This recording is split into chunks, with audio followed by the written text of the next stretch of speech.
বলছে ইয়া আইয়ুহাল্লাযীনা আমানু লা তাকুলু আমওয়ালাকুম বাইনাকুম বিল বাতিল, যেটা সূরা নিসাতে আপনি পেয়ে যাবেন। 4 নম্বর সূরা, সম্ভবত 29-30 এই আয়াতগুলোর মধ্যে রয়েছে যে একে অপরের সম্পত্তি বাতিলভাবে খেও না। কিন্তু আপনার সকালটাই হয় অন্যকে ঠকানোর নিয়তে। আপনি জমিনে যাচ্ছেন, অন্যের আইল কাটবেন, কেমনে নিজেরটা বাড়াবেন সেই নিয়তে। আপনার খেতে কিভাবে বেশি পানি ঢুকবে আপনি সেই চিন্তায় সকাল হয়। আপনি কিভাবে লাভবান হবেন সেই চিন্তায় আপনার সকাল হয়। যে আপনার কাছে ঋণ দিয়েছে তার টাকা আপনি কিভাবে মেরে দিবেন না, সেই ছলচাতুরি আপনার থেকে প্ল্যান ঘুরতে থাকে।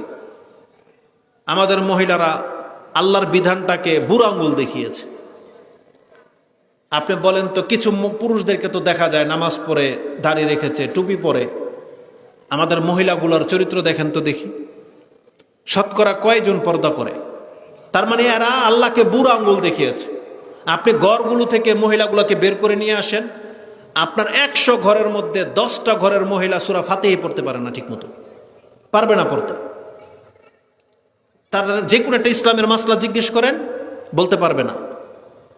কিন্তু যত গাঁজাখড়ি কিচ্ছা আছে, তদবির আছে, সেগুলো তাদের মনে আছে। আপনি জিজ্ঞেস করবেন ওই যে আপনার ছেলেটার বার্থডে কবে, এটা আপনার ওয়াইফ না হয় আপনার শালি বলতে পারবে, ওর খালা বলতে পারবে, ওর নানিও বলতে পারবে। এগুলো মুখস্থ রাখে। কার ম্যারেজ ডে কবে, বার্থডে কবে, ওই কোন কুলখানি কবে, আর নানির জন্মদিন কবে, এগুলো মহিলাদের মনে থাকে। কিন্তু কোরআন হাদিস পড়ার তাদের ফুরসত হয় না।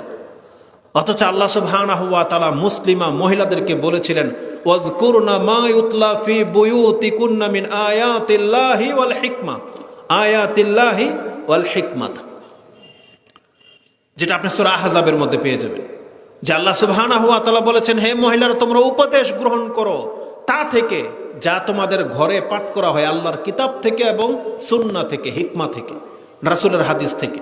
মহিলাদেরকে বলা হয়েছে তোমরা কোরআন হাদিস থেকে ইলম অর্জন করো, কিন্তু তারা ধার প্রান্ত আসে না। তা আমাদের এই সমাজটা পরিবর্তন হবে কিভাবে? এই জন্য আমাদেরকে কি করতে হবে? দিনের পথে ফিরে আসার প্ল্যান করেন, এখন থেকে তওবা করেন। একটা কার বক্তব্য লাগবে আপনি বলেন। আমাদের দুঃখটা কোথায় জানেন? দুঃখটা কোথায়? আমি মনে করি না যে কোনো একটা বিষয় আমাকে দেওয়া হোক, আমাদের হুজুর যারা আছে হয়তো তাদের ভাষা ভালো হবে, আরও হয়তো গুছিয়ে কথা বলতে পারবে, কিন্তু সে যে আয়াত বলবে আমার ওইটাই আয়াত, সে যেই হাদিস বলবে আমার ওইটাই হাদিস। মানে আপনি সুদ থেকে হারাম বাঁচতে হবে, যে আয়াত বলবে, ওই যে সূরা আলে ইমরানে রয়েছে, তারপরে সূরা বাকারাতে রয়েছে যে সুদ খেও না যদি মুমিন হও, ওই আয়াত আমি আপনাকে বলবো। এখন পার্থক্য হলো, পৃথিবীর সমস্ত আলেম যদি সুদকে হারাম বলতে চায়, আয়াত একটাই, ওইটাই, কিন্তু আপনি কেন মানেন না? যে কোনো হুজুরি বলতেছে, আপনি মানতেছেন না, উদ্দেশ্যটা কি? আমি বললে আপনি মানতেছেন না। বিষয়টা এমন না যে আমি কম দামি মানুষ বিদায় আমারটা মানতেছেন না, বড় দামি কেউ আসলে আপনি মানতেন। আপনি নাম বলেন যে অমুক ব্যক্তি বক্তব্য দিলে আমরা সেই দিন হারাম থেকে একবারে পরিত্রাণ হয়ে যাব। আপনারা কমিটির লোককে বলেন, প্রস্তাব পেশ করেন যে এখানে ওই ব্যক্তিকে নিয়ে এসে বক্তব্য দেওয়ান, এরপর থেকে কালকে থেকে আমরা সব দাড়িওয়ালা হয়ে যাব, আমরা মহিলারা সব পর্দা করে নেব, আমরা সবাই 5 ওয়াক্ত নামাজি হয়ে যাব। প্রস্তাব পেশ করে দেখেন, দেখি তারা পারে কিনা। আমরাও চেষ্টা করি তাকে নিয়ে আসতে। শুধরান, আমরা তো চাই মানুষ শুধরাক, কিন্তু সেই ব্যক্তি কি বলবে আপনাকে ওটা আমিও বলতে পারি। আমার মুখ থেকে ওটা বেরোবে, আমাদের ইমাম সাহেবের মুখ থেকেও সেটা বেরোবে, ভাইয়ের মুখ থেকে সেটাই বেরোবে। কিন্তু উপদেশ যারা দিচ্ছে তাদের কথা তো একরকম, কিন্তু আপনারা উপদেশ নিচ্ছেন না। এটা হচ্ছে সবচেয়ে বড় সমস্যা। আমরা যে দাঁড়িয়ে রেখেছি আমাদের শেখদের বক্তব্য শুনেই তো দাঁড়িয়ে রেখেছি, নাকি আল্লাহ আমাদেরকে ফেরেশতা নাজিল করছে? আমরা যে কোরআন হাদিস পড়ি, এটা তো করা হয়েছে যে আমাদের আলেমদের বক্তব্য শুনেই। আমরা তো ফেরেশতা নিজের চোখে দেখি নাই। তাহলে আপনাকেও তওবা করতে হলে আমাদের মতো কারো না কারো বক্তব্য থেকে আপনাকে তওবা করতে হবে। আপনার হিতাহিত জ্ঞান চলে আসছে কোনো না কোনোভাবে, আপনার কান শুনেছে, একটা বাচ্চা একটা আয়াত বলছে আর আপনার কান শুনছে। ওই বাচ্চার কথা তো না, এটা তো আপনার রবের কথা। আপনি কার কথাটাকে ডিনাই করতেছেন? কার কথাটাকে আপনি উপেক্ষা করে চলতেছেন? এটা আপনাকে অনুধাবন করতে হবে। এটা আপনাকে অন্তরকে বোঝাতে হবে যে আমি যে বিধানটাকে, ইসলামের এই বিধানটাকে যে মানতেছি না, এটা কার কারণে, কিসের ভিত্তিতে, এটা আপনাকে প্রস্তুত থাকতে হবে। না হলে আপনি কি জানেন কিয়ামতের মাঠে খুব কঠিন শাস্তি আপনাকে পেতে হবে। সূরা মুলকের মধ্যে আছে, অত ভিতরে যাওয়া লাগবে না। সূরা মুলকে আছে যে জাহান্নামীদেরকে জাহান্নামের ফেরেশতা জিজ্ঞেস করবে, আফসোস করে বলবে, মুহাম্মদের উম্মত অথচ জাহান্নামে কেন? তোমাদের কাছে আলাম ইয়াতিকুম নাজির, তোমাদের কাছে কি কোনো সতর্ককারী আসে নাই? ফেরেশতারা দয়া দেখায়া বলবে যে তোমরা জাহান্নামে কেন? মানুষ শ্রেষ্ঠ সৃষ্টি, আল্লাহ তোমাদেরকে শ্রেষ্ঠ করে সৃষ্টি করেছিলেন, তোমরা জাহান্নামে কেন? আলাম ইয়াতিকুম নাজির, তোমাদের কাছে কি কোনো সতর্ককারী আসেনি? তখন এই জাহান্নামীরা এই কথাটাই বলবে, কালু বালা কাদ জাআনা নাযীরুন ফাকাজ্জাবনা, আমাদের কাছে সতর্ককারী এসেছিল, আমরা তাদেরকে মিথ্যা প্রতিপন্ন করেছি।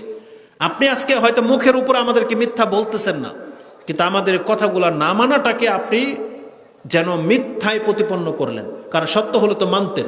রাসূলুল্লাহ সাল্লাল্লাহু আলাইহি ওয়াসাল্লাম কি বলেছিল? পাহাড়ের উপরে উঠে বলছে যে, হে কুরাইশ, হে হাশিমের বংশধর, ডেকে বলেছিলেন যে আমি মুহাম্মদ যদি বলি যে পেছনে একটা শত্রু দল অপেক্ষা করতেছে, একটু পরে তোমাদের উপরে আক্রমণ করবে, তোমরা কি মানবা? বলতেছে অবশ্যই মানবো, কারণ জীবনে আপনাকে মিথ্যা বলতে শুনি নাই। তখন সে মুহাম্মদই বলতেছে, তাহলে আমি তোমাদেরকে বলতেছি, বলো লা ইলাহা ইল্লাল্লাহ তুফলিহুন, আল্লাহ ছাড়া সত্য কোনো ইলাহা নাই, এই বাক্যটা বলো, না তোমরা তো জাহান্নামে যাইবা। তাহলে এটা তো ওই সংবাদের মতোই, এটা সৈন্যবাহিনী পেছনে। যেমন আমাদের ওই যে এখন ভূমি অধিদপ্তরের লোকেরা কি বলতেছে, আবহাওয়া অফিস, যে ভূমিকম্প হবে, আজকে না হোক কালকে হবে। আপনি কিন্তু কিছু না কিছু মানছেন না? ভূমিকম্প কি আসছে? আসে নাই তো। বলছে 5 দিনের মধ্যে হইতে পারে। আগে ঢাকা কয়েকজনের বাড়ি গাড়ি ছেড়ে দিছেন। তাহলে একটা আবহাওয়ার খবরকে আপনি এতটা বিশ্বাস করলেন, যাদের কথা সত্য হইতেও পারে, নাও হইতে পারে, তাই না? মানে এটা জাস্ট একটা অভিজ্ঞতার ব্যাপার। তারা লক্ষণটা দেখতে পাচ্ছে এমন কিছু যে হ্যাঁ ভূমিকম্প হইতে পারে, তাতে আমাদের অবস্থা এমন। কেউ ঘরবাড়ি ছেড়ে দিছে। আর যেখানে যিনি হচ্ছেন সাদিকুল মাসদুক, যিনি হচ্ছেন সবচেয়ে বেশি সত্যবাদী, যার কাছে আল্লাহর ওহী আসে, সে মুহাম্মদ সাল্লাল্লাহু আলাইহি সাল্লাম বলতেছেন বেনামাজি কাফের। আপনি এটা মানতেছেন না। যারা জাহিলিয়াতের মহিলাদের মতো চলাফেরা করে, তারা জান্নাতের গ্রান পর্যন্ত পাবে না, এটা বলেছে রাসূলুল্লাহ সাল্লাল্লাহু আলাইহি সাল্লাম। কিন্তু আপনার টনক নড়ে নেই। আপনি একটা খবরওয়ালার মিথ্যা খবরও আপনি মেনে নিচ্ছেন, অথচ মুহাম্মদুর রাসূলুল্লাহ সাল্লাল্লাহু আলাইহি সাল্লামের খবরকে, কোরআনের আয়াত আপনি বলতেছেন এটা আল্লাহর কালাম, অথচ আপনি মানতেছেন না। তাহলে বলেন তো দেখে আমরা কোথায় ধোঁকা খেয়ে গেছি? আমরা চরমভাবে ধোঁকা খেয়ে গেছি। এই জন্য আসুন আমরা এখান থেকে প্রতিশ্রুতি গ্রহণ করি। আপনি আপনার অন্তরকে বলেন কবে শুধরাবি, অন্তরকে জিজ্ঞেস করেন যে কবে শুধরাবি তুই। উপায় তো নাই, সময় থাকতে তওবা করেন, কারণ সময় থাকতে যদি তওবা করেন সেই ব্যক্তি হচ্ছে সম্মানিত। আল্লাহ কি বলেছে? যেই ব্যক্তি তওবা করে নেবে তার অতীতের সমস্ত পাপ মাফ।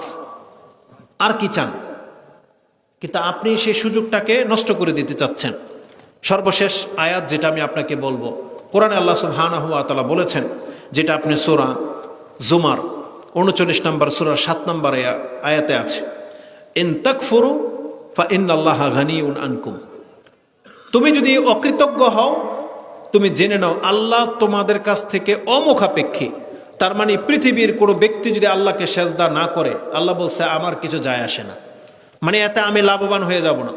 মুসলিমের একটা হাদিসে রয়েছে, যেটা 64-66 মানে 6466 নম্বরে আল্লাহ সুবহানাহু ওয়া তাআলা বলেছেন, ইয়া ইবাদি ইন্না আউওয়ালাকুম ওয়া আখিরাকুম ওয়া ইনসাকুম ওয়া জিন্নাকুম, হে আমার বান্দারা তোমরা শোনো, তোমাদের প্রথম মানুষ এবং কিয়ামতের পূর্বে যার জন্ম হবে, শেষ মানুষ, সবাই মিলে, আর যত জিন আছে, তোমরা সবাই মিলে যদি আমার প্রশংসা করতে শুরু করো, তাহলে আমার রাজত্বে আমার সম্মান যা তার একটুও বাড়বে না।